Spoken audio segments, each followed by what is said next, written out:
नमस्कार दोस्तों। World history का टॉपिक आज है चीनी क्रांति। चीन में प्रमुखतः दो क्रांतियाँ हुई। एक 1911 में, 1911 की क्रांति को हम सिन्ही क्रांति के नाम से जानते हैं। दूसरी 1949 में, जिसे हम साम्यवादी क्रांति जानते हैं। दोनों में डिफरेंसेस हैं। 1911 की क्रांति जो हुई वो किन राजवंश की समाप्ति कर दिया, तथा दूसरी जो 1949 में हुई, इसने चीनी कम्युनिस्ट पार्टी को सत्ता संभाली और पीपल्स रिपब्लिक ऑफ चाइना की स्थापना की। अब हम सबसे पहले 1911 की क्रांति देखते हैं, जिन्हें हम सिन्ही क्रांति के नाम से जानते हैं। अभी हम इसके एक एक करके पढ़ते हैं। जो सिन्ही क्रांति हुई वो 1911 में हुई और इसका नेतृत्व सन यात सेन ने किया।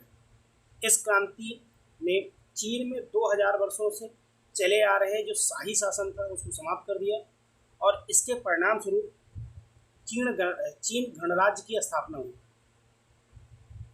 इस क्रांति को सिन्ही क्रांति क्यों कहा जाता है? क्योंकि जो चीनी कैलेंडर है उस कैलेंडर के अनुसार ये सिन्ही वर्ष में स्टार्ट हुई थी, इसलिए इसको सिन्ही क्रांति बोलते हैं। सिन्ही क्रांति का कारण जो था राजनीतिक भ्रष्टाचार, आर्थिक संकट और विदेशी हस्तक्षेप, इसके कारण ही क्या हुआ, सिन्ही क्रांति।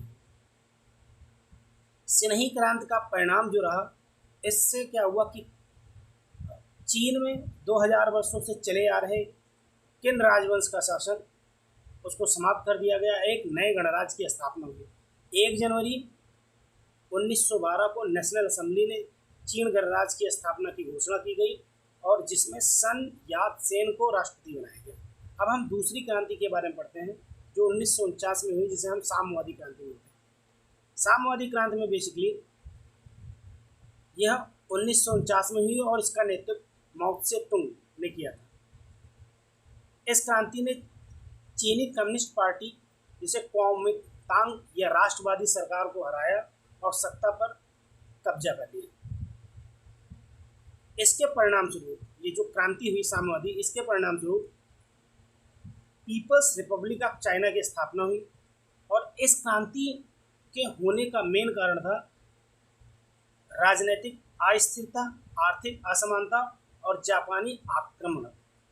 इन रीजनों से क्या हुआ, यहाँ पे एक क्रांति हुई। इस क्रांति के दौरान जो कम्युनिस्ट लोग थे वो पहले ग्रामीण किसानों का समर्थन जुटाया, साथ ही साथ शहरों में भी अपनी पकड़ मजबूत की और 1 अक्टूबर 1949 को माओ त्से तुंग ने पीपल्स रिपब्लिक